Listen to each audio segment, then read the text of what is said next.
पुनस्तु सह वीर्यं करवावहै तेजस्विनावधीतमस्तु मा विद्विषावहै। ओम शांति शांति शांतिः।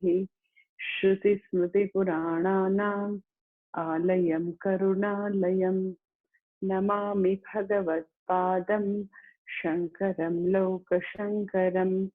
शङ्करं शङ्कराचार्यं केशवं बादरायणं सूत्रभाष्यकृतो वन्दे भगवन्तो पुनः पुनः। ईश्वरो गुरुरात्मेति मूर्तिभेदविभागिने व्योमवत्व्याप्तदेहाय दक्षिणामूर्तये नमः।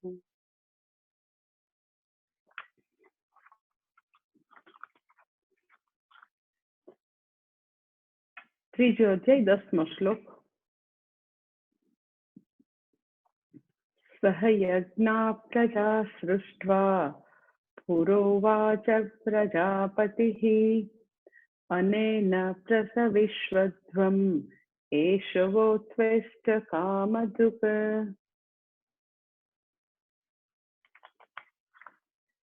ગયા સેશનમાં આપણે જોયું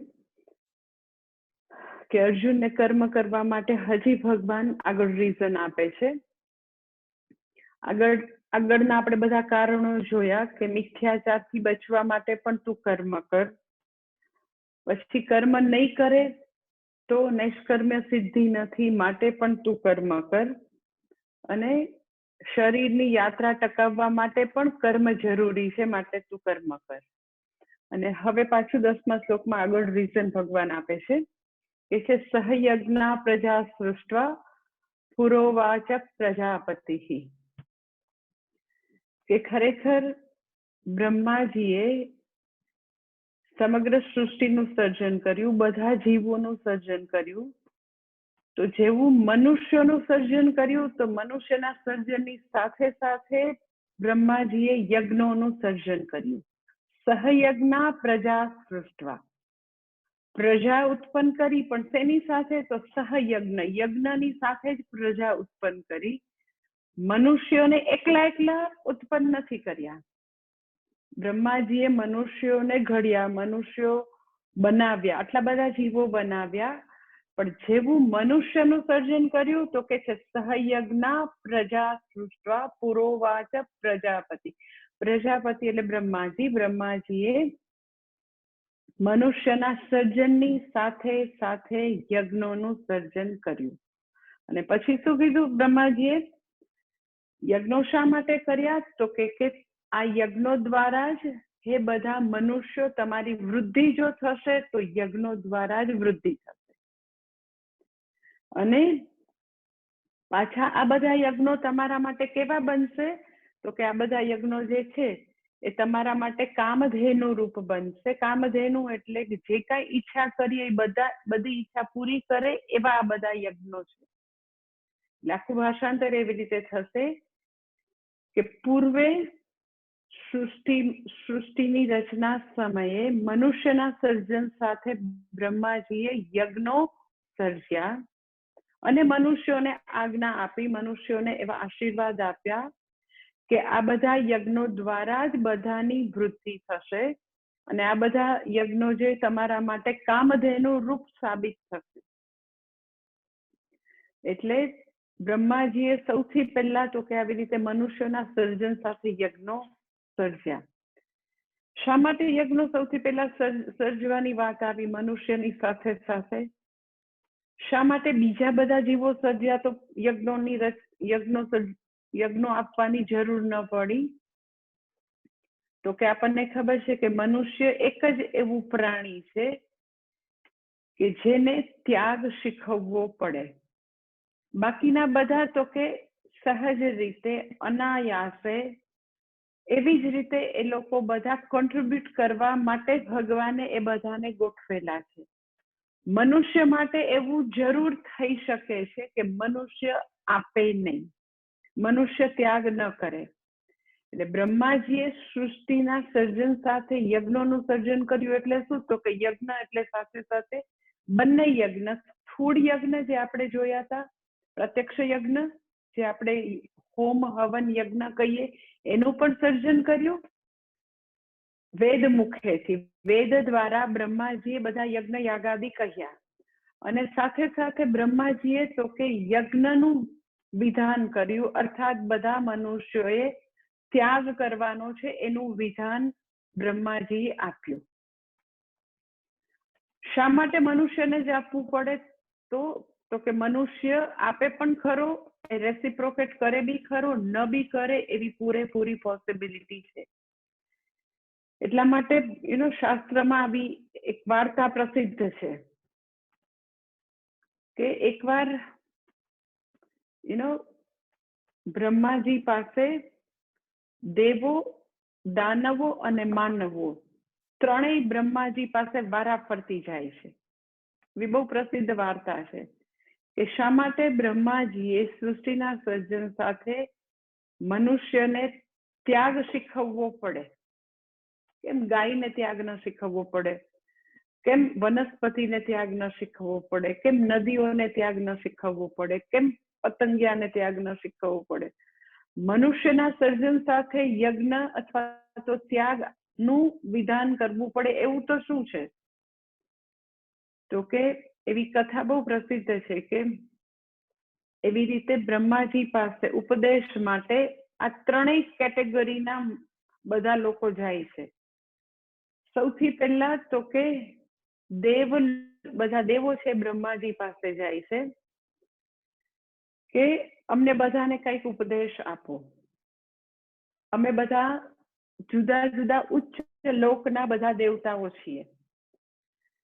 બધા 7 ઉર્ધ્વ લોક છે એના બધા દેવતાઓ બ્રહ્માજી પાસે જાય છે, કારણ કે બ્રહ્માજીએ એ બધા દેવતા, એ બધા ઉર્ધ્વ લોક એનું પણ બ્રહ્માજીએ સર્જન કર્યું. એટલે બધાને એવું થાય છે દેવતાઓને કે ચાલો આપણે બ્રહ્માજી પાસે જઈએ અને કંઈક શીખીએ. એટલે બધા દેવતાઓ બ્રહ્માજીને પ્રણામ કરીને પૂછે છે કે અમે બધા દેવતાઓ છીએ, અમે ઉચ્ચ લોકમાં રહીએ છીએ, અમારી પાસે બધું જ બહુ બધું સાધન સામગ્રી છે, બહુ બધા ભોગ વિલાસના સાધન છે, તો પ્લીઝ અમને કંઈક ઉપદેશ આપો. એટલે બ્રહ્માજીએ બધા દેવતાઓને ઉપદેશ આપ્યો, પરંતુ એક જ અક્ષરમાં ઉપદેશ આપ્યો. કારણ કે દેવતાઓ જે છે એ ઘણા બધા બેઝિકલી સમજદાર છે, બધા બુદ્ધિશાળી છે દેવતા, એટલે ઘણા બધા પ્રવચનો આપવાની જરૂર ન પડી. એટલે બ્રહ્માજી એને ખાલી એક જ અક્ષરમાં ઉપદેશ આપ્યો, અને એ અક્ષરો તો દ.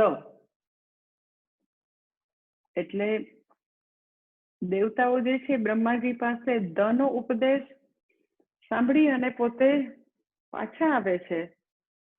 ઇન્દ્ર જે છે ઇન્દ્ર બધા દેવતાઓના રાજા છે, એટલે એને થાય છે કે આ દ દ્વારા તો આપણને ખરેખર કંઈક એવું કહેવા માંગે છે કે જે આપણે ખરેખર આપણા જીવનમાં લાવવું જોઈએ. એટલે ઇન્દ્ર વિચારે છે કે આપણે બહુ બધા કામ પ્રધાન છીએ, બહુ બધી ઈચ્છાઓ, બહુ બધા ભોગ વિલાસમાં રાચનારાઓ આપણે બધા દેવતા છીએ. એટલે શક્ય છે કે આપણને ખાલી 10 શબ્દ દ્વારા એવું કહેવા માંગે છે કે થોડુંક દમન કરો, થોડો દમહનો પ્રયોગ તમારા જીવનમાં હોવો જોઈએ. ખૂબ જ કામ અને ભોગમાં ડૂબેલા છો તો થોડું દમહ દ્વારા, દમન દ્વારા સંયમન કરો. એટલે દેવતાઓ જે છે એ તો પણ પોતે વધારે સ્પષ્ટતા માટે પોતાના ગુરુ જે છે બૃહસ્પતિ પાસે જાય છે અને પૂછે છે કે અમને બ્રહ્માજીએ દ દ્વારા શું કીધું? શું એ એમને એવું કહેવા માંગે છે કે દમન કરો? તો બૃહસ્પતિ કે તમે બરાબર સમજ્યા છો, તમે બધા આ બધા મ્યુઝિક ને ડાન્સ ને બધા ભોગ વિલાસમાં જ ડૂબેલા છો બધા દેવતા, તો થોડોક ઇન્દ્રિય નિગ્રહ કરો, થોડું દમન કરો, એવું જ કહેવા માંગે. એટલે દેવતાઓ દ નો ઉપદેશ સાંભળી અને પોતે પોતાની સાધનામાં લાગે છે કે આ તો કંઈક કરવા જેવું છે આપણે. પછી બધા દાનવોને ખબર પડી કે આ બધા દેવતાઓ છે ને બ્રહ્માજી પાસે કંઈક ભણવા ગયા હતા. આમ રાક્ષસો કઈ એટલા બધા વિચારશીલ ને એવા નહીં, પણ એને એમ થાય કે દેવતાઓ કંઈક જઈને ત્યાંથી કંઈક લઈ આવ્યા હશે ને, તો આપણે જવું તો જોઈએ. એટલે બધા દાનવો જે છે એ બી દેવતાઓ આવ્યા પછી પોતે બી જાય છે કે આપણે બ્રહ્માજી પાસે જાય. અને પછી તો કે બધા દાનવો બ્રહ્માજી પાસે જાય છે અને બ્રહ્માજીને પ્રણામ કરીને કહે છે કે તો તમે દેવતાઓને ઉપદેશ આપ્યો તો અમને આપો. તો અમારા બધા માટે શું ઉપદેશ છે, દાનવો પૂછે છે. એટલે બ્રહ્માજી એને પણ તો કે એક જ અક્ષર કે છે દ. તો બધા રાક્ષસો જે છે તો આફ્ટર ઓલ રાક્ષસો, એટલે એને કઈ સમજ પડી નહીં કે આ દ દ્વારા શું કહેવા માંગે છે. આવું કઈ એક અક્ષરનો ઉપદેશ થોડો હોય. એટલે પછી પોતે પોતાના ગુરુજી જે છે શુક્રાચાર્યજીના પાસે જાય છે અને પૂછે છે કે અમે છે ને બ્રહ્માજી પાસે ઉપદેશ માટે ગયા હતા, તો એને ખાલી અમને એક જ અક્ષર દ કીધું છે, તો એના દ્વારા અમને શું ઉપદેશ મળ્યો. શુક્રાચાર્યજી કહે છે કે તમે બધા ક્રોધ પ્રધાન જીવો છો, તમારા બધામાં ગુસ્સો બહુ જ છે. વાતે વાતે તમને ગુસ્સો આવી જાય અને એકબીજાને મારો કાપોની જિંદગી જીવો છો. એટલે જે લોકો અત્યંત ક્રોધ પ્રધાન હોય, જેને બહુ જ ક્રોધ આવતો હોય, તો એ દાનવોનું લક્ષણ છે કે ખૂબ જ રાક્ષસોને બહુ જ ક્રોધ આવે. તો કે તો પછી અમને આવું દ દ્વારા શું કહેવા માંગે છે. તો કે તમે એટલો ક્રોધ કરો છો અને બીજાને એટલા દુઃખી કરો છો અને ક્રોધમાં આવેશમાં આવીને તમે મારીને કાપાકાપી કરો છો, તો તમને દ દ્વારા કહેવા માંગે છે કે જરાક દયા કરો. આટલું બધું તમે ગુસ્સો નહીં કરો, સામેની વ્યક્તિ ઉપર કંઈક તો દયા રાખો. એટલે તો એમના ભલે એમ રાક્ષસો હતા પણ પાછા ગુરુ વચનમાં શ્રદ્ધાવાળા. એટલે જે લોકોને ગુરુ વચનમાં શ્રદ્ધા ન હોય, ગુરુને પ્રણિપાત પરિપ્રશ્ન સેવા ન કરે, તો એ તો રાક્ષસ થી પણ ગયેલા કહેવાય. કારણ કે રાક્ષસ હોય તો બી એને એટલી તો બુદ્ધિ છે કે એ બ્રહ્માજી પાસે જાય, પ્રણામ કરે, ન સમજાય તો પોતાના ગુરુને જઈને પૂછે. એનો રાક્ષસ હોય આટલી બધી રાક્ષસોમાં અક્કલ હતી, ઓર યુ કેન સે વિનમ્રતા હતી. એટલે પછી એ બધા રાક્ષસો નક્કી કરે કે વાત તો સાચી છે, આપણે બહુ ગુસ્સો કરીએ છીએ અને બીજાને આપણા ગુસ્સાનો ભોગ બી બહુ બનાવીએ અને આપણું કમાન છટકે તો આપણે આવી રીતે મારી બી નાખીએ છીએ, તો આપણે તો હવે દયા તો કરવી જોઈએ. પછી બધા મનુષ્યોને વિચાર આવ્યો કે એટલે દેવતાઓ બી ગયા બ્રહ્માજી પાસે, દાનવો બી ગયા, તો માણસોને એમ થયું કે આપણે બી આપણું એક ડેલિગેશન, આપણું ગ્રુપ જે છે એ બ્રહ્માજી પાસે જવું જોઈએ અને બ્રહ્માજી આપણને પણ કાંઈ ઉપદેશ આપે, આપણને પણ આશીર્વાદ આપે એવું આપણે કંઈક કરવું જોઈએ, જેથી સમગ્ર માનવ જાતનું કલ્યાણ થાય. એટલે અમુક એવા બધા મનુષ્યો ભેગા થયા, એનું ગ્રુપ, કે આપણે આટલા મનુષ્યો જે છે બ્રહ્માજી પાસે જાય. એટલે મનુષ્યો પણ બ્રહ્માજી પાસે ગયા, એને સરસ રીતે દીર્ઘ નમસ્કાર કરી અને પોતાનું નિવેદન રજૂ કરે છે કે અમે બધા મનુષ્યો છીએ, અમે તો બધા મિશ્ર યોની વાળા આવી રીતે પૃથ્વી લોકમાં રહેતા બધા મનુષ્યો છીએ. તો બધા જ પૃથ્વીલોકના મનુષ્યના પ્રતિનિધિ તરીકે અમે આવ્યા છીએ, તો પ્લીઝ અમને પણ કંઈક ઉપદેશ આપો ને. અમે સાંભળ્યું છે કે તમે દેવતાઓને બી આપ્યો, દાનવોને પણ આપ્યો, તો હવે માનવો શું કામ બાકી છે, તમે મનુષ્યોને બી આપો ને. તો બ્રહ્માજી એને પણ એક જ અક્ષરમાં ઉપદેશ, શું? તો કે દ. તો મનુષ્ય જે છે એને બી એટલું જ આપ્યું, તો મનુષ્યને એવું થાય છે કે હવે આપણે વળી કોને જઈને પૂછશું. એટલે એ મનુષ્ય જે છે પોતે પૃથ્વીલોકમાં જતા પહેલા બ્રહ્માજીને જ પૂછે છે કે તમે પ્લીઝ આ એક જ અક્ષરમાં જો કહેશો ને તો અમે બધા તો મનુષ્ય છીએ, અમને તો કેટલાય વર્ષો સુધી ભગવદ્ ગીતા, ઉપનિષદ, બ્રહ્મસૂત્ર બધું ભણીએ તોય અમારે પલ્લે નહીં પડતું. તમે એક અક્ષરનો ઉપદેશ આપો એટલે મારે પલ્લે થોડું પડે, અમને થોડીને સમજાવવા માંડે. પ્લીઝ તમે થોડુંક એક્સપ્લેન કરો કે દ દ્વારા કહેવા શું માંગો. એટલે બ્રહ્માજી કે સારું સારું બેસો. પછી બ્રહ્માજી એને થોડોક વિસ્તૃત ઉપદેશ આપ્યો કે જો બધા દેવતાઓ જે છે એ કામ પ્રધાન છે, દાનવો ક્રોધ પ્રધાન છે, અને મનુષ્ય જે છે એ લોભ પ્રધાન છે.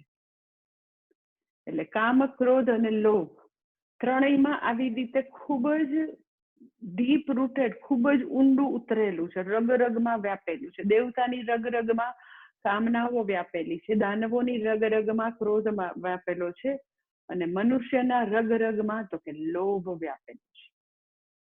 એટલે તમને ખાલી દ નો ઉપદેશ દ્વારા હું કહેવા માંગુ છું કે તમે બેઝિકલી લોભ પ્રધાન મનુષ્ય યોની છે, માત્ર લેવામાં સમજે એવી મનુષ્ય યોની છે.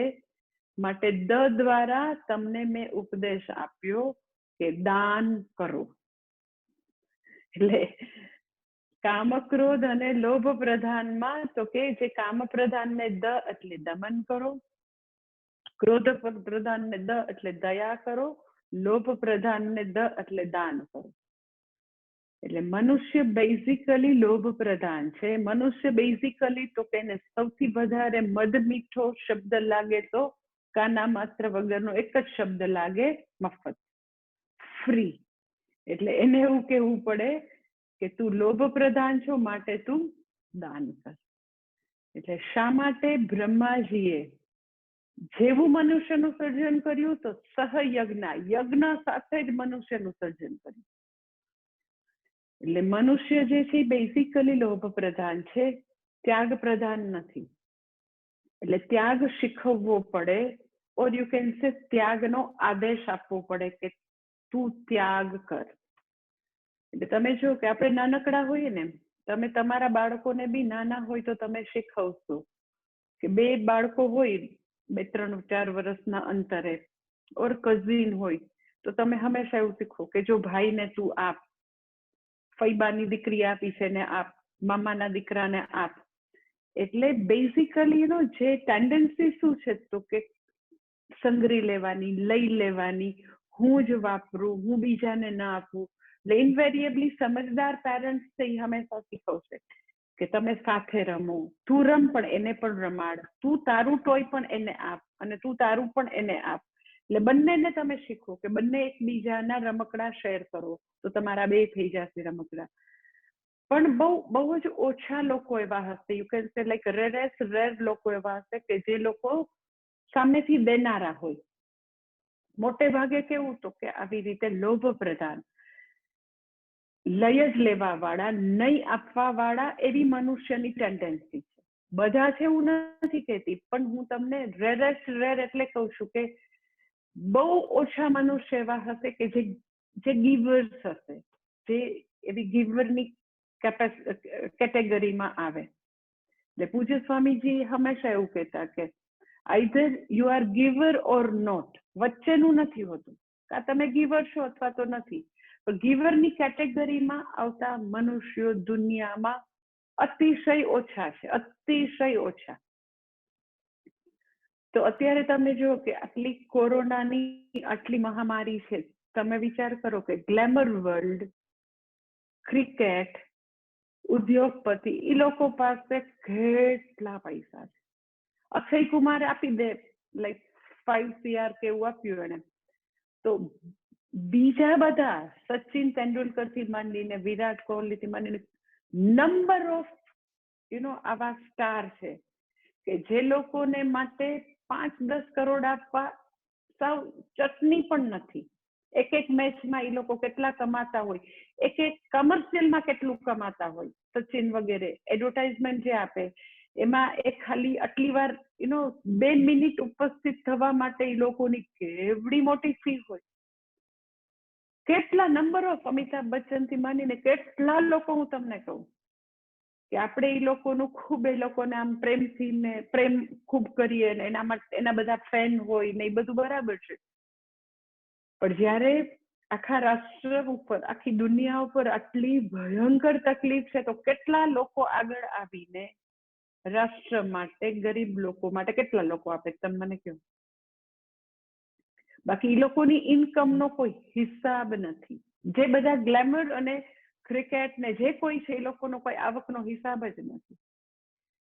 એટલે શા માટે? તો કે બેઝિકલી છૂટવું છે એ મુશ્કેલ જ છે, કારણ કે મનુષ્યનું બંધારણ જ સમહાવ એવું છે કે એ લોભ પ્રધાન છે. લાઈક દાનવો જેમ ક્રોધ પ્રધાન, એમ મનુષ્ય લોભ પ્રધાન છે. માટે પ્રજાપતિ બ્રહ્માજીએ તો કે યજ્ઞ સાથે જ મનુષ્યનું સર્જન કર્યું. અને યજ્ઞ મેં તમને કીધું કે પ્રત્યક્ષ અને પરોક્ષ બંને છે. પરોક્ષ યજ્ઞ એટલે તો કે વ્યક્તિ સતત ત્યાગ કરે એ અપેક્ષિત છે. વ્યક્તિ પોતે જ્યાં પણ સમયનું દાન કરવાનું છે, રિસોર્સિસનું દાન કરવાનું છે, પોતાના ધનનું દાન કરવાનું છે, કરે એ પરોક્ષ યજ્ઞ છે. પ્લસ આપણી સંસ્કૃતિમાં તો કે પ્રત્યક્ષ યજ્ઞ વૈદિક કર્મોનું પણ વિધાન છે. એટલે બ્રહ્માજીએ મનુષ્યના સર્જન સાથે બધા જ યજ્ઞોનું સર્જન કર્યું. યજ્ઞ જુદા જુદા વિધિ વિધાન કર્મોનું સર્જન કર્યું. તો એ પ્રત્યક્ષ બધા યજ્ઞોનું પણ સર્જન કર્યું. તો તમે મને પૂછો તો આપણે સનાતન ધર્મવાળા બધા લોકો, બધા મનુષ્યોનું જીવન આખું આવું યજ્ઞ પ્રધાન છે. આવા વૈદિક કર્મ પ્રધાન જ જીવન છે. કારણ કે બ્રહ્માજીએ ઉત્પત્તિ સાથે જ તો કે મનુષ્યની ઉત્પત્તિ સાથે જ મનુષ્યના જીવનની શરૂઆતથી અંત સુધી ઘણા બધા પ્રત્યક્ષ યજ્ઞો પણ આપ્યા. પરોક્ષ યજ્ઞ એટલે ત્યાગનું પણ વિધાન કર્યું અને સાથે સાથે પ્રત્યક્ષ યજ્ઞ યાગાદિ પણ આપ્યા. પ્રત્યક્ષ યજ્ઞ યાગાદિ આપ્યા એટલે શું? તો કે સૌથી પહેલું આપણને એક ખ્યાલ હોય, આપણે હિન્દુ છીએ, આપણો વૈદિક ધર્મ છે, તો આપણને ખબર હોય કે લાઈક તમને લોકોને ગૃહસ્થી તરીકે, ગૃહસ્થાશ્રમી જે છે એમાં 2 શબ્દ છે ગૃહસ્થી માટે, પતિ અને પત્ની. હસબન્ડ જે છે એ પતિ, વાઇફ છે એ પત્ની. તો પતિ અને પત્ની શબ્દ સંસ્કૃત શબ્દ છે. તો પતિ શબ્દ જે છે એમાંથી પત્ની શબ્દ કેવી રીતે આવ્યો? જે સ્ત્રીલિંગ છે પત્ની, તો એની સંસ્કૃત વ્યુત્પત્તિ જેવી છે, પત પ્લસ ઈ છે. પત્ની બનવા, પત પ્લસ ઈ. તો એની જે સંસ્કૃત વ્યુત્પત્તિ એવી છે, પત્યુહુ નહ યજ્ઞ સંયોગે. એટલે પત્નીની વ્યાખ્યા શું છે? તો કે પત્યુહુ નહ યજ્ઞ સંયોગે, જે પતિ સાથે હંમેશા યજ્ઞમાં જોડાયેલી છે તે પત્ની. એટલે પતિ શબ્દ ઉપરથી પત્ની આવ્યો, પણ પત્ની શબ્દ પત્ની કોણ છે? જેને આપણે સહધર્મચારીણી પણ કહીએ, સહધર્મચારી અને સહધર્મચારીની. પણ જે પતિ ઉપરથી પત્ની શબ્દ કેવી રીતે આવ્યો? તો કે પત્યુહુ નહ યજ્ઞ સંયોગે, જે હંમેશા પતિ સાથે યજ્ઞ કરવા માટે આવેલી છે, યજ્ઞ કરવા માટે જોડાયેલી છે, એ પત્ની. એટલે એવા ઘણા બધા યજ્ઞ છે કે જેમાં તો કે હસબન્ડ જે છે એ એકલો ન કરી શકે, પત્ની વિના યજ્ઞ કરી ન શકે. લાઈક પોતે પોતાના જીવનમાં ગૃહસ્થાશ્રમમાં પ્રવેશે એટલે સૌથી પહેલો યજ્ઞ કરવાનો હોય અગ્નિહોત્ર. તો નિત્ય અગ્નિહોત્ર કર્મ કરવાનું હોય. સૌથી પહેલા દિવસનું અગ્નિહોત્ર કર્મ તો કે લગ્નની વિધિ વખતે કરાવી દે. 2 આહુતિ સવારે હોય, 2 આહુતિ સાંજે હોય. તો હસબન્ડ જે છે એ વાઇફ છે તો એ અગ્નિહોત્ર કર્મ કરી શકે. એટલે કેટલા બધા એવા યજ્ઞો છે કે જેમાં પત્ની વિના યજ્ઞ ન કરી શકે, પત્નીની સંમતિ વિના યજ્ઞ ન કરી શકે. એટલે પત્ની જે છે એ પતિના જીવનમાં આવી છે શેને માટે? તો કે પછીથી પતિને ઘણા બધા વૈદિક કર્મો કરવાનું લાયસન્સ મળે. એટલે રામાયણમાં તમને ખબર છે કે સીતાજી નતા અને એમને યજ્ઞ કરવો તો રામ ભગવાનને, તો સીતાજીની સોનાની મૂર્તિ બનાવીને મૂકે છે. એટલે ઘણા બધા યજ્ઞ એવા છે કે જે તો કે પતિ એકલો ન કરી શકે. એવું બી છે કે પત્ની સંમતિ આપે તો યજ્ઞ કરી શકે, પછી પત્નીએ યજ્ઞ કરવાની જરૂર નથી, પત્નીની સંમતિ માત્રથી યજ્ઞ થાય. એટલે પત્ની એ છે જે હંમેશા યજ્ઞમાં એની સાથે હોય. બંને કે ત્યાગરૂપ યજ્ઞ જે છે, પોતે જ્યારે હવે ગૃહસ્થાશ્રમમાં છે તો કર્તવ્ય કર્મ બજાવવામાં જે ત્યાગરૂપ યજ્ઞ છે એમાં પણ પત્નીની સાથે જ એ બધા ગૃહસ્થાશ્રમના સાંસારિક કર્મો કરશે. અને ખરેખર જે પ્રત્યક્ષ યજ્ઞ છે એમાં તો કે પત્નીની હાજરી હોય પણ ખરી, ન પણ હોય. પત્ની સંમતિ આપે તો એ યજ્ઞ કરી શકે. અને વેદનું એવું વિધાન છે કે પત્ની સંમતિ આપે પછી યજ્ઞ ન કરે તો જે કઈ વૈદિક કર્મો કરશે, એ દાન કરે, એ યજ્ઞ કરે, એ પૂજા પાઠ કરે, એ કોઈ પણ સત્કર્મ કરે પતિ, તો બધા જ સત્કર્મમાં પત્નીને 50% પુણ્ય મળી જાય. પણ એનાથી ઊંધું સાચું નથી કે પત્ની જેટલા બી યજ્ઞ યાગાદિ કરે, એ જેટલા બી વૈદિક કર્મો કરે, જપ તપ કરે, ઉપવાસ કરે, એકાણું કરે, દાન કરે, પત્ની જેટલા બી કરે તો એમાં 1% ભાર પુણ્ય પણ હસબન્ડને મળે નહીં. એટલે જે બી લોકો એમ કે ને કે વેદમાં સ્ત્રીને તો બહુ જ એમ કે અન્યાય થયો છે, તો એવું ઇફ એટ ઓલ તમારે જોવું હોય તો અન્યાય તો કે પુરુષ વર્ગને છે. સ્ત્રી માટે વેદને હંમેશા સોફ્ટ કોર્નર છે, કારણ કે સ્ત્રી ઉપર જવાબદારી વધારે છે. વેદ સમજી શકે છે કે એને સંતાનને જન્મ આપવો, સંતાનને ઉછેરવું અને ઘરનું બધું કામ ઘણું બધું હોય, તો એ વૈદિક કર્મો કદાચ ઓછા કરે અને એનો હસબન્ડ એની બદલે કરશે તો પણ વાઇફને કર્યા વિના પણ એનું પુણ્ય મળશે. એટલા માટે તો કે જ્યારે લગ્ન થાય ત્યારે એ જે વરરાજા જે છે, ફોર્મલી એને 3 તારની એક જ યજ્ઞોપવિત પહેરી હોય. લગ્ન થાય પછી એને તો કે જનોઈ જોટો પહેરવો પડે, એટલે એકની બદલે એને 2 જનોઈ પહેરવી પડે. શા માટે? તો કે હવે જે કઈ વૈદિક કર્મો છે, આ બીજી જનોઈ છે એ લાયસન્સ છે કે પેલી વ્યક્તિ હવે વાઇફ છે એ નહીં કરે તોય આ બધા જ કર્મોમાં તો કે એને પૂરેપૂરું 50% એને પુણ્ય મળશે. એટલે તો કે પતિ પત્નીનું મળવું એ પણ તો કે યજ્ઞ કર્મ, પ્રત્યક્ષ યજ્ઞો એના જીવનમાં છે, એના માટે જ મળે છે. પછી તમે જુઓ કે મનુષ્યનું આખું જીવન, આપણે એક વૈદિક કર્મો જોઈએ તો ખ્યાલ આવે કે આખું જીવન વેદોક્ત કર્મને આધારિત જ હતું. વેદ આધારિત, વેદમાં જે આજ્ઞા આપી હતી એવું જ જીવન જીવતા હતા. સો યુ કેન સે લોકો વૈદિક લોકો હતા. આજે બી સાઉથ ઇન્ડિયામાં એવા ચુસ્ત વૈદિક લોકો તમને જોવા મળે કે લાઈક કે ગર્ભધારણ સંસ્કાર તો કે એ પણ વૈદિક છે. વેદમાં એનું બ્રહ્માજી દ્વારા વિધાન થયેલું છે. પછી તો કે સીમંત સંસ્કાર, જે ગર્ભની રક્ષા માટેનો સંસ્કાર, એ પણ વૈદિક છે, વેદમાં આજ્ઞા છે. પછી તો કે જેવો બાળકનો જન્મ થાય એટલે બાળકના પિતા જે છે એ બાળક માટે જાતક સંસ્કાર કરે. પછી જાતક સંસ્કાર પછી નામકરણ સંસ્કાર, એ પણ વૈદિક છે. નામકરણ સંસ્કાર પછી તો કે કર્ણવેદન સંસ્કાર, જેનું એક્યુપંક્ચરની દ્રષ્ટિએ ખૂબ જ મહત્વ છે. તો કર્ણવેદન સંસ્કાર પણ વૈદિક છે.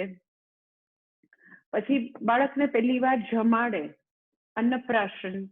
પછી તો કે બાળકના વાળ ઉતારે, ચૌલ સંસ્કાર. પછી ઉપનયન સંસ્કાર, વિવાહ સંસ્કાર. ઉપનયન સંસ્કાર પછી તો કે એને ગાયત્રી સંધ્યા વંદન નિયમિત રીતે આખી લાઈફ ગાયત્રી સંધ્યા વંદન કરવાના હોય. વિવાહ સંસ્કાર જે છે એ પણ વૈદિક છે, વેદમાં લખેલું છે.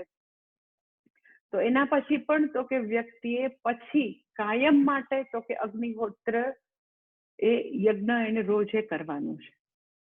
એટલે મનુષ્યના જીવનના દરેકે દરેક તબક્કે તમે જુઓ કે વેદ દ્વારા જુદા જુદા કર્મકાંડનું, જુદા જુદા વૈદિક યજ્ઞ યાગાદિનું વિધાન છે.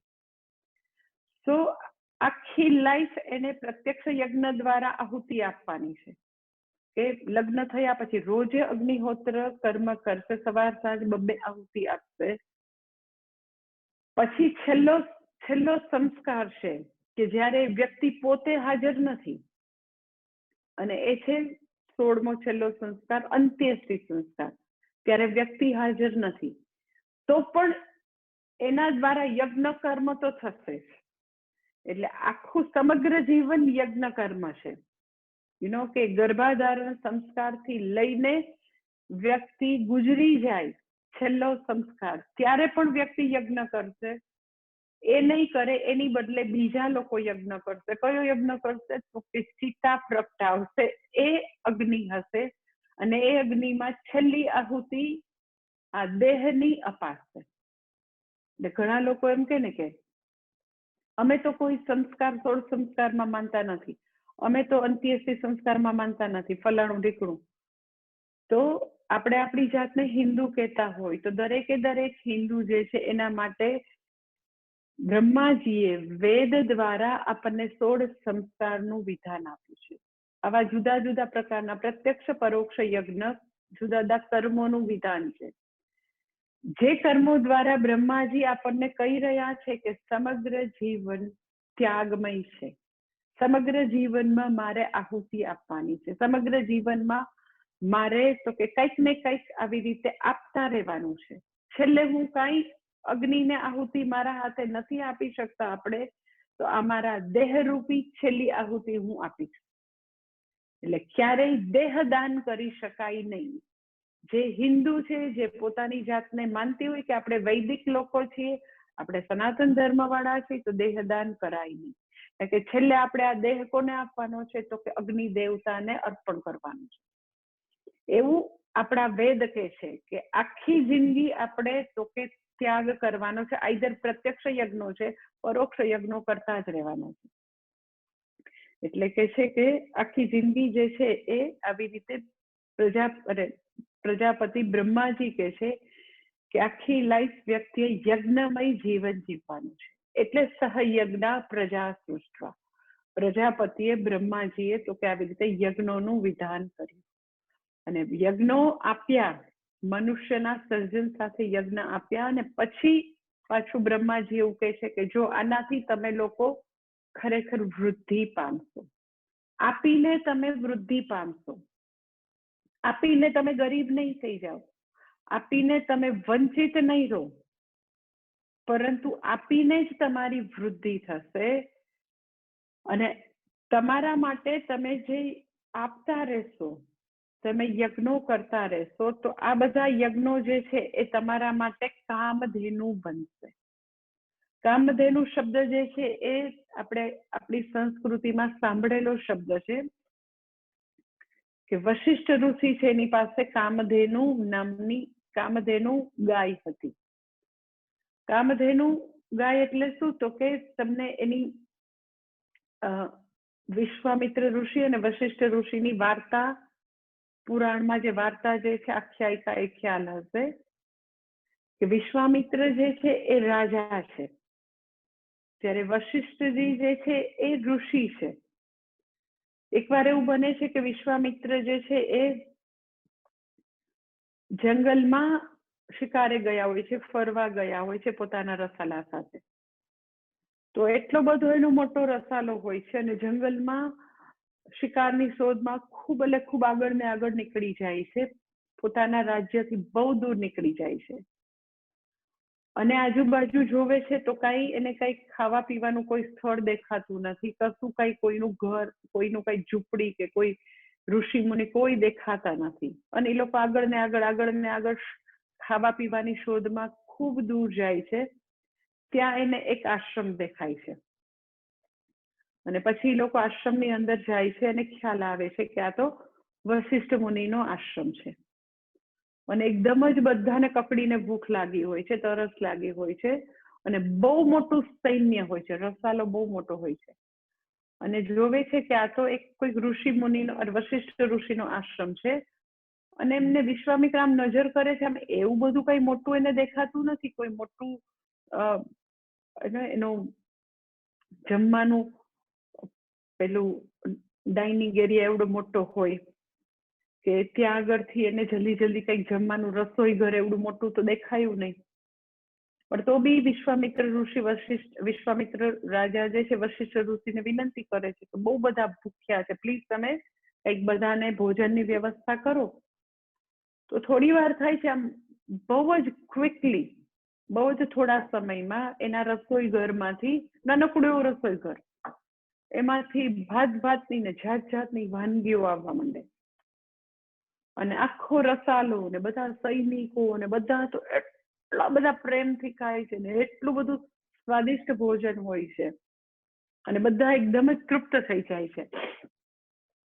એટલે વિશ્વામિત્ર ને એમ થાય છે કે આ રસોડું તો સાવ એનું કઈ રસોઈ ઘર તો આમ નાનકડું એવું છે, અને આવડા મોટા રસાલા આટલું ઝડપથી, આટલું શીઘ્ર કેવી રીતે જમાડી શક્યા.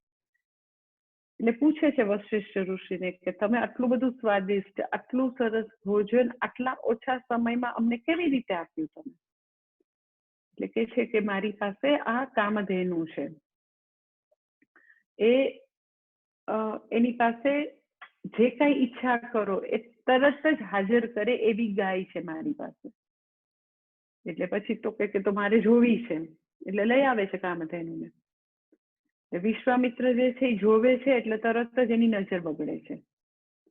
તમારે આને શું કરવી છે? મારે, હું આવડો મોટો રાજા છું, આવડું રાજ્ય ચલાવું છું, તમે જોયું નહીં મારો કેવડો મોટો રસાલો બધા જમાડવાનો હોય, તો મારે જ જોઈ ને, તમારે વળી શું અહીંયા જોયા? અહીંયા આશ્રમમાં ની હું જરૂર છે? લો મને આપી દો, અને હું રાજા છું. એટલે વશિષ્ઠ ઋષિ એકદમ જ એને નમ્રતાથી કહે છે કે એવું છે કે આ જે ગાય જે છે એ કોઈ સામાન્ય વ્યક્તિ જે છે એની પાસે એ નહીં આવે, અને આવે તો પણ એને ફળ નહીં આપે. એ માત્ર જે બ્રહ્મજ્ઞાની વ્યક્તિ, કોઈ બ્રહ્મર્ષિ, એને જ તો કે એ ફળ આપે, બાકી કોઈને નહીં આપે. તારા કોઈ ખપની નથી. તું રાજર્ષિ છો, તું રાજા છો, રાજાઓમાં તું શ્રેષ્ઠ હોઈ શકે છે, પરંતુ તું બ્રહ્મજ્ઞાની નથી. એટલે બ્રહ્મજ્ઞાની પાસે જ આવી બધું જ જે કાંઈ કામના હોય, જે કાંઈ ઈચ્છા હોય પૂર્ણ કરનારી ગાય એની પાસે જ હોય, તારી પાસે ન હોય. એટલે વિશ્વામિત્રની એ વીકનેસ હતી કે એને આમ ચેલેન્જ કરે ને એટલે બહુ જ એને ગુસ્સો આવે, બહુ જ ગુસ્સો આવે કે મને શેની ના પાડો, મને એવું કેવી રીતે કહ્યું કે હું બ્રહ્મર્ષિ નથી, એટલે હવે હું તમારી ચેલેન્જ ઉપાડું છું, હું બ્રહ્મર્ષિ થઈને જ બતાવીશ. એટલે વશિષ્ઠ ઋષિ કે પણ બ્રહ્મર્ષિ બ્રહ્મજ્ઞાન પ્રાપ્ત કરવું એ કોઈ આવો ક્રોધનો વિષય નથી, એ તો કામ ક્રોધમાંથી કાયમી મુક્તિ છે. એ બેઝિકલી એ પહેલા જોઈએ, કામ ક્રોધમાંથી મુક્તિ.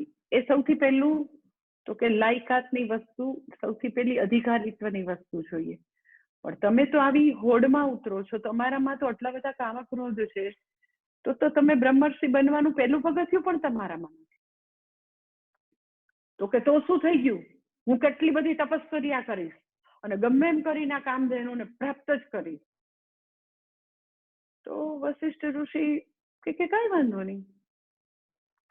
પછી વિશ્વામિત્ર પોતે જાય છે અને પોતે નક્કી કરે છે કે ગમે એમ કરીને હું બ્રહ્મર્ષિ બનીશ અને આ કામધેનુને હાંસલ કરીશ. એટલે વિશ્વામિત્ર ઋષિ બન્યા રાજામાંથી, અને ખૂબ જ તપશ્ચર્યામાં લાગી ગયા, કારણ કે એને તો કે બ્રહ્મર્ષિ બનવું હતું, આ કામધેનુ જોઈતી હતી.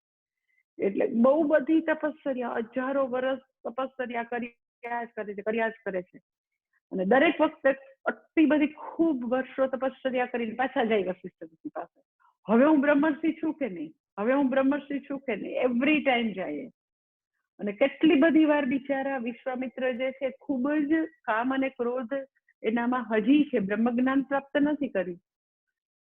એટલે કેટલી બધી વાર એવું થાય કે પોતાના પુણ્યનો એ નાશ પોતાની મેળે જ કરી નાખે, એવા સંજોગો એ ઉભા કરે. और ઊભા થતા રહેતા હતા. લાઈક કે મેનકા આવે એની જીવનમાં, પછી ત્રિશંકુ એના જીવનમાં આવે જેના માટે નવા સ્વર્ગનું રચના કરે વગેરે વગેરે.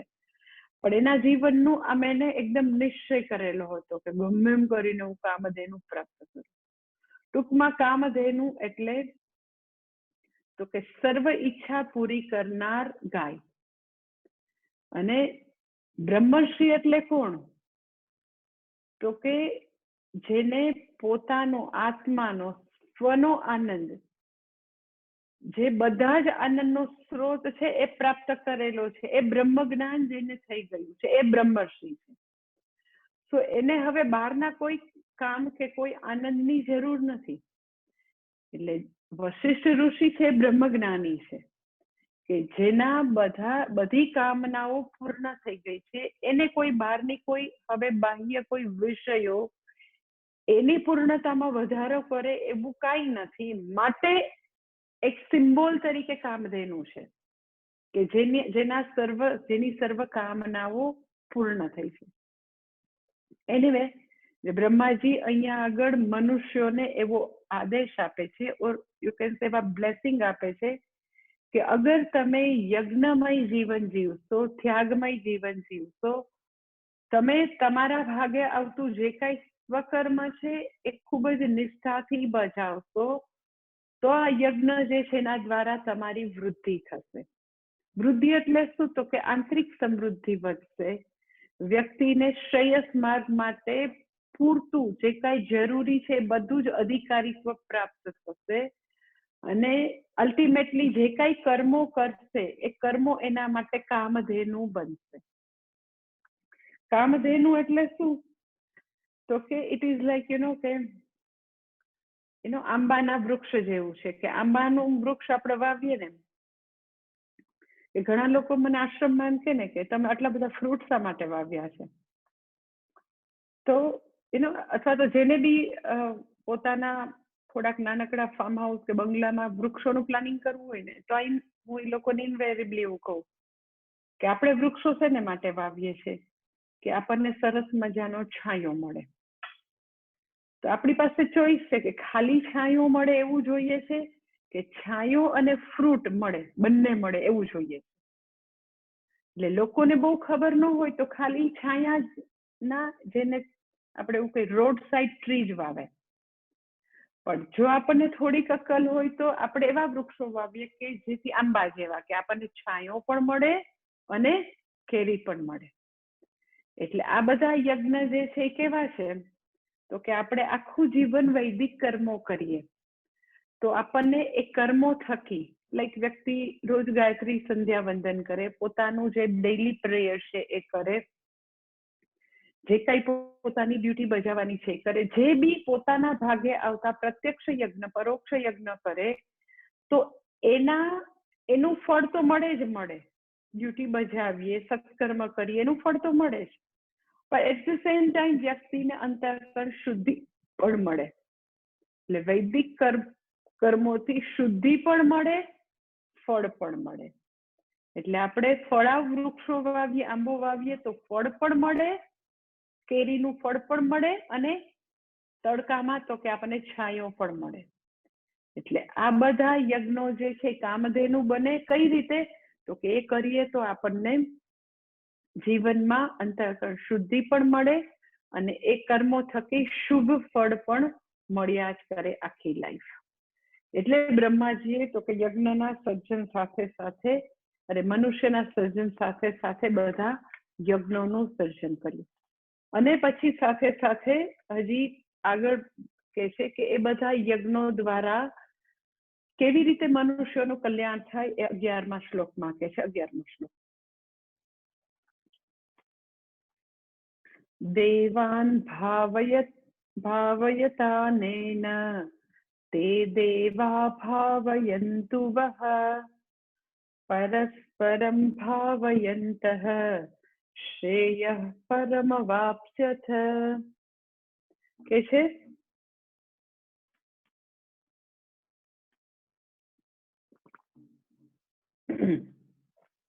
અનેન દેવાન ભાવયતઃ તે દેવાહ વહ ભાવયંતુ પરસ્પરમ ભાવયંતઃ પરમ શ્રેયઃ અવાપ્સ્યથ. કે છે કે આ બધા યજ્ઞો જે છે, જે વેદ વિહિત બધા યજ્ઞો છે, એના દ્વારા અનેન દેવાન ભાવયતઃ, આ બધા યજ્ઞો દ્વારા તમે દેવતાઓને પ્રસન્ન કરો. તો અમે દેવતાને પ્રસન્ન કરીએ તો દેવતાઓ શું કરશે? તો પછી બીજી લાઈનમાં કહે છે તે દેવાહ વહ ભાવયંતુ, એ બધા દેવતાઓ તમને પ્રસન્ન કરશે. કે યજ્ઞો દ્વારા તમે દેવતાઓને પ્રસન્ન કરો અને એ બધા દેવતાઓ તમને પ્રસન્ન કરશે. પછી આગળની લાઈનમાં કહે છે પરસ્પરમ ભાવયંતઃ, આવી રીતે એકબીજાને પરસ્પર પ્રસન્ન કરતા કરતા તમે, તો કે પરસ્પરમ ભાવયંતઃ પરમઃ શ્રેયઃ અવાપ્સ્યથ, તમે પરમ શ્રેયસને પ્રાપ્ત કરો. કે તમે યજ્ઞો દ્વારા, ત્યાગ દ્વારા દેવતાઓને પ્રસન્ન કરો, દેવતાઓ તમને પ્રસન્ન કરશે, ખુશ કરશે. એકબીજાને પ્રસન્ન કરતા કરતા, પરસ્પર પ્રસન્ન કરતા કરતા અલ્ટિમેટલી તમે શું કરો? તો કે પરમ કલ્યાણને પ્રાપ્ત કરો.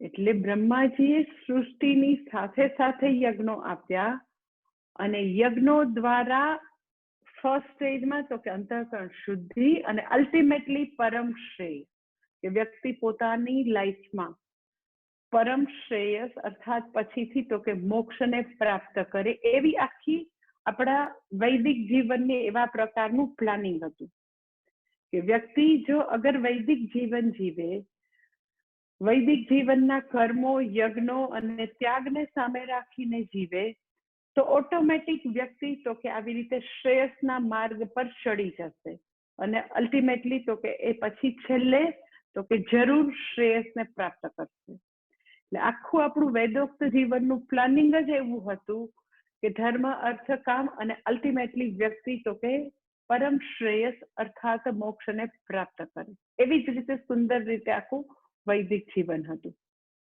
એટલે સૌથી પહેલા કહે છે, શું કહે છે? તો કે યજ્ઞો દ્વારા તમે દેવતાઓને પ્રસન્ન કરો. જે તમે યજ્ઞો કરો છો, જે તમે પ્રાર્થના કરો છો, પૂજા કરો છો, જે કઈ યજ્ઞ યાગાદિ કરો છો, પ્રત્યક્ષ યજ્ઞ, પરોક્ષ યજ્ઞ, એનાથી તમે દેવતાઓને પ્રસન્ન કરો. હવે સવાલ થાય કે દેવતાઓ એટલે શું? તો આપણને એવું થાય દેવતાઓ અને ભગવાન એ બેયનું શું રિલેશનશિપ છે? ઘડીક વાર તમે ક્યાંક ભગવાનની બી વાત કરો ને ઘડીક વાર દેવતાની બી વાત કરો, તો એ બે વચ્ચેનો સંબંધ શું છે?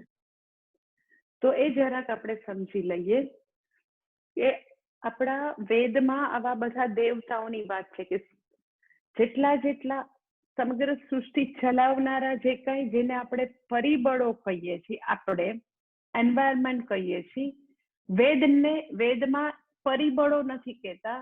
એ શું છે? તો કે એ સમગ્ર સૃષ્ટિ ચલાવનારા બધા દેવતાઓ છે. સૂર્ય તો કે ઇકોલોજી વાળા, પર્યાવરણ વાળા એને પરિબળ કે, આપણે એને શું કહીએ? સૂર્ય દેવતા, ચંદ્ર દેવતા, પૃથ્વી દેવી, વનસ્પતિ તો કે એ પણ દેવ. એટલે નદી તો કે એને આપણે એનો ગંગા માતા, નર્મદા મૈયા, સમુદ્રને, વૃષ્ટિને, વરસાદને, અગ્નિ દેવતા. તો સૌથી પહેલું દેવતા એટલે શું? તો કે સમગ્ર સૃષ્ટિ ચલાવનારા જે તત્વો છે બધા દેવતા રૂપે છે. તો ઘણા લોકો એમ કે એમાં શું સૂર્ય દેવતા, એમાં શું ગંગા માતા, સૂર્ય છે એ તો બસ ખાલી હવે આવો આગનો ગોળો છે. એનો મનુષ્ય તરીકે અગર આપણામાં સમજદારી છે, આપણા માટે વેદ પ્રમાણ છે, તો સૂર્યને આપણે દેવતા રૂપે જોઈએ, આપણામાં અંદર એવી જડતા છે, આપણે સમજણ નથી, તો આપણે એને શું જોઈએ તો કે આગનો ગોળો છે. તો એને જડ તત્વ રૂપે જોવા. લાઈક ગંગાજી છે તો વહેતું પાણી છે, કોણે કીધું? એ ગંગા છે, એ માં છે. ગંગા છે, દેવી છે, એવું કોણે કીધું? એટલે એ બધાને દેવતા રૂપે જોવા માટે દેવતા શું છે એની અને ઈશ્વરનું શું કનેક્શન છે જાણવું પડે. નહીતર આપણે એને ખાલી જડ તત્વો તરીકે, એવી જડ વસ્તુ તરીકે આપણે જોઈશું. તો સૌથી પહેલી વસ્તુ દેવતા એટલે શું છે તો કે ભગવાન જે સર્વવ્યાપી છે, જે કણ કણમાં જે વ્યાપ્ત છે, એ જ ભગવાન જુદા જુદા દેવતા રૂપે ઉપસ્થિત થયો છે. એ જ ભગવાન તો કે વૃક્ષ રૂપે છે, એ જ ભગવાન સૂર્ય રૂપે, એ જ ભગવાન ચંદ્ર રૂપે, એ જ ભગવાન તો કે વૃક્ષ રૂપે, એ જ ભગવાન તો કે નદી રૂપે, સમુદ્ર રૂપે. કેવી રીતે? તો કે ઇટ ઇઝ લાઈક કે પ્રાઇમ મિનિસ્ટર જે છે, ઇલેક્શન થઈને નરેન્દ્ર મોદી ચૂંટાઈને આવ્યા, તો નરેન્દ્ર મોદી જે છે એનો જ પાવર, એની જ સત્તા જુદા જુદા મંત્રીઓમાં છે. જુદા જુદા મંત્રીઓ પાસે જે પાવર છે, એ કોનો પાવર છે તો કે પ્રાઇમ મિનિસ્ટરનો. એટલે પ્રાઇમ મિનિસ્ટરનો પાવર જ સંરક્ષણ મંત્રી રૂપે છે, સ્વાસ્થ્ય મંત્રી રૂપે છે, શિક્ષણ મંત્રી રૂપે છે, જુદા જુદા જે કઈ મંત્રીઓ કયો, તો એ બધો પાવર જે છે અલ્ટિમેટલી કોનો છે તો કે પ્રાઇમ મિનિસ્ટર. ભલે એ બધી જે કાંઈ પોર્ટફોલિયો છે એ જુદી જુદી વ્યક્તિઓ સંભાળે છે, એ વાત જુદી છે. કારણ કે આખા અવડા મોટા ભારત દેશનું રાજ્ય ચલાવવા માટે એને પોતાની શક્તિ આવી રીતે જુદા જુદા પ્રધાનોને ડેલિગેટ કરી. પણ જુદા જુદા પ્રધાનોને ઇન્ડિપેન્ડન્ટ પોતાનો કોઈ પાવર નથી. BJP, Narendra Modi prime minister તરીકે છે, બીજેપી રૂલ કરે છે, તો ત્યાં સુધી બધાનો પાવર જે છે એ કોનો પાવર તો કે પાર્ટીનો, પ્રાઇમ મિનિસ્ટરનો પાવર. એવી જ રીતે તો કે ઈશ્વર જે છે એની જ શક્તિ, જે સર્વશક્તિમાન છે, જે સર્વવ્યાપી છે, એની જ શક્તિ તો કે જુદા જુદા દેવતા રૂપે એને ડેલિગેટ કરેલી છે. જુદા જુદા દેવતાઓ ભગવાનથી અભિન્ન નથી, ભગવાનથી જુદા નથી, ભગવાનથી ઇન્ડિપેન્ડન્ટ પોતાનું કઈ કામ કરતા નથી, કરી શકે નહીં. કારણ કે એની પોતાનું કોઈ ભગવાનથી અલગ હોવા પડવું નથી, એનું પોતાનું કોઈ અસ્તિત્વ નથી. એ લોકો પાસે જે કાંઈ પાવર છે, જે કાંઈ એ લોકો પાસે જે કાંઈ અનુગ્રહ નિગ્રહ શક્તિ છે, એ બધી કોણે આપેલી છે તો કે ભગવાન. એટલે ભગવાન જ તો કે જુદા જુદા દેવતા રૂપે આ સૃષ્ટિમાં વિલસી રહ્યા છે. એ બધા દેવતાનું પોતાનું એવું ઇન્ડિપેન્ડન્ટ એક્ઝિસ્ટન્સ એઝ સચ નથી, જેવી રીતે કોઈ શિક્ષણ મંત્રીનું પોતાનું કોઈ એઝ સચ વજૂદ નથી. એ કોના જોર ઉપર એ બધું કામ કરે છે, કોની શક્તિ ઉપર તો કે પાર્ટીની, પ્રાઇમ મિનિસ્ટરની શક્તિ ઉપર. એટલે દેવતાઓ જે છે એ ખરેખર પૂછો તો એ દેવતા રૂપે ભગવાન જ વિચરી રહ્યા છે. કારણ કે ભગવાન અભિન્ન નિમિત્ત ઉપાદાન કારણ છે. ભગવાન જ સર્વવ્યાપી છે. ભગવાન જે છે એ આખી સૃષ્ટિમાં એક પણ જગ્યા એવી નથી કે જ્યાં ઈશ્વર વ્યાપ્ત ન હોય, કારણ કે સર્વવ્યાપી છે. એટલે હવે એ આપણી સમજણ, આપણી પરિપક્વતા ઉપર નિર્ભર છે કે આપણે વૃક્ષને માત્ર એવી જ રીતે જોવું કે આ તો વૃક્ષ છે, એમાં શું છે. સૂર્યને એમ જ આગના ગોળા તરીકે, ગંગાજીને એમ જ પાણી તરીકે જોવું કે એ રૂપે ભગવાન વિકસી રહ્યો છે, એમ જોવું એ આપણી સમજદારી છે. એટલે આ બધા દેવતાઓ જે છે એ બધા દેવતાઓ તો કે એ આવી રીતે ઈશ્વરની અભિવ્યક્તિ છે. એટલે અહીંયા આગળ શું કે છે તો કે આ યજ્ઞો દ્વારા તમે દેવતાઓને પ્રસન્ન કરો. આ બધા જે કોઈ છે, વરુણ દેવતા, વાયુ દેવતા, અગ્નિ દેવતા, સૂર્ય દેવતા, ચંદ્ર દેવતા, વનસ્પતિ દેવ, બધાને તમે તો કે તમારા યજ્ઞો દ્વારા એ લોકોને પ્રસન્ન કરો. એ બધાને પ્રસન્ન કરો તો મને શું મળે? તો કે એ બધા દેવતાઓ પણ તને પ્રસન્ન કરશે. એ બધા દેવતાઓ પણ તને જે જોઈએ છે બધું આપશે, તું એને પ્રસન્ન કરીશ. તો દેવતાઓને પ્રસન્ન કરવા એટલે શું? એ લોકો મને પ્રસન્ન કરે એટલે શું? તો કે આપણે એને પ્રસન્ન કરીએ એટલે કે આપણે આપણી કૃતજ્ઞતા વ્યક્ત કરીએ.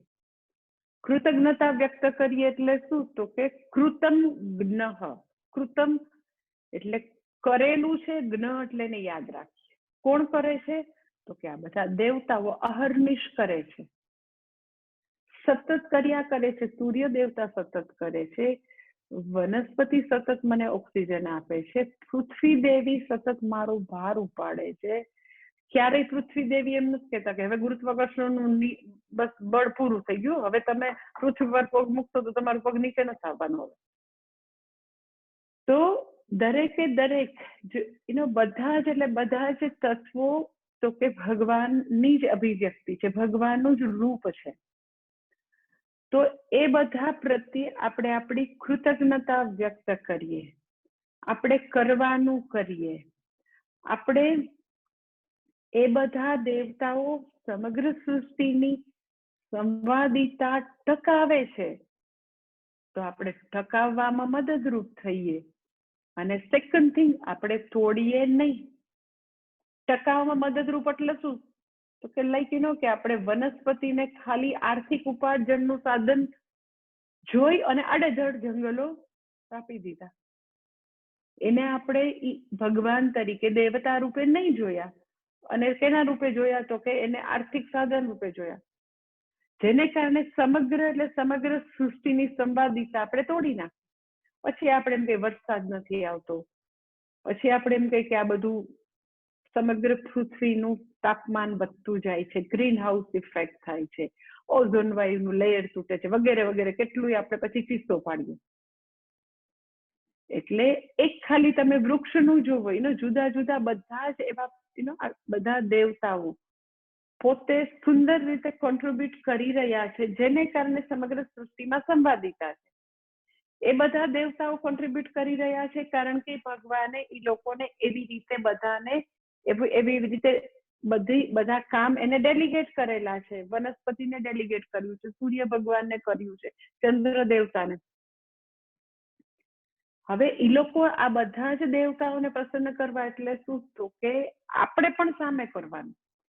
એ આપણને ઓક્સિજન આપે, આપણો કાર્બન ડાયોક્સાઇડ લઈ લે, તો આપણે શું કરવાનું સામે? તો કે વધારે વૃક્ષો વાવવાના.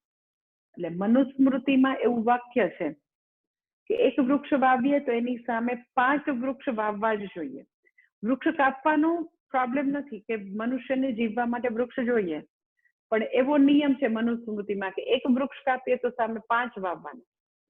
અમેરિકાના લોકોને મનુસ્મૃતિ ખબર નથી, પણ વર્ષોથી એ લોકો આ નિયમ પાડે છે. એક વૃક્ષ કાપે તો એ લોકો 5 વૃક્ષ ત્યાં વાવે. એટલે કૃતજ્ઞતા એટલે શું? તો કે મેં વૃક્ષ દેવતા પાસેથી એક વૃક્ષ લીધું. કૃતજ્ઞતા એટલે શું? તો કે કરીને હું યાદ રાખું, વૃક્ષે મારા માટે કર્યું છે. શું કર્યું? તો કે એણે મને એક વૃક્ષ આપ્યું, મને ફૂડ ગ્રેન્સ આપ્યા, મને મેંગો આપી, મને ફ્રૂટ આપ્યા, મને વેજીટેબલ્સ આપ્યા. ઓકે, જીવવા માટે મને મારા જન્મથી માંડીને, આપણો જન્મ થયો ત્યારે પારણુંથી માંડીને વ્યક્તિ ગઈ ત્યારે નનામી સુધી બધે બિચારું વૃક્ષ જ રહ્યું છે. ઓલ ધ વે તમે વૃક્ષનું કોન્ટ્રીબ્યુશન જો તો આપણે જન્મ્યા ત્યારથી ગુજરીએ ત્યાં સુધી છેલ્લે બાળવા માટે પણ ઇલેક્ટ્રિક મશાન તો હવે આવ્યા, નહીં તો શું ભૂઈ જતા લાકડા. તો હું તો ખાલી એક જ તમને વોટ ઇઝ પરસ્પરમ ભાવયંત એક વસ્તુ સમજાવું છું. બાકી તો તમે સમગ્ર સૃષ્ટિમાં બધે એ તમે સમજી શકો કે લેવાનો વાંધો નથી. ધીસ ઇઝ કોલ્ડ પરસ્પરમ, કે મેં વૃક્ષ પાસેથી લીધું, મને જીવવું છે એટલે મેં એક વૃક્ષ પરિપક્વ વૃક્ષ કાપ્યું, પછી મેં 5 વાવ્યા. જસ્ટ ઇમેજિન કે આખા પૃથ્વી ઉપર બધા લોકો આટલો મનુસ્મૃતિનો નિયમ પાડતા હોત તો અત્યારે જે આખા સમગ્ર સમગ્ર પૃથ્વી ઉપર જે બધું જ ક્લાઇમેટ ચેન્જ, ઓઝોન વાયુનું લેયર, પૃથ્વીનું તાપમાન વધે છે, નંબર ઓફ પ્રોબ્લેમ જે છે એ હોત જ નહીં. ખાલી હું તો તમને એક વૃક્ષનું કહું છું, એવી અનેક વસ્તુ હું તમને ગણાવી શકું કે આપણે જે બધા દેવતાઓ જે ખરેખર ભગવાન છે, ભગવાન જ એ દેવતાઓ રૂપે છે, તો એની પાસેથી લીધા કરીએ છીએ. પછી તો કે જે રેસિપ્રોકેટ કરવાનું હોય, પરસ્પરમ ભાવયંત, એ કરતા નથી. એટલા માટે કૃતજ્ઞતા એટલે શું?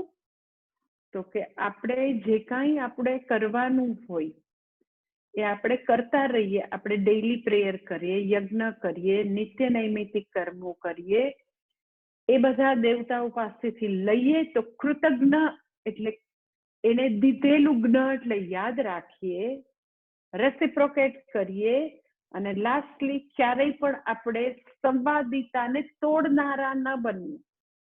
આપણે આડેધડ આપણી સૃષ્ટિને ધ્વંસ કરનારા ન બનીએ. ધેટ ઇઝ કોલ્ડ તો કે પરસ્પરમ ભાવયંત.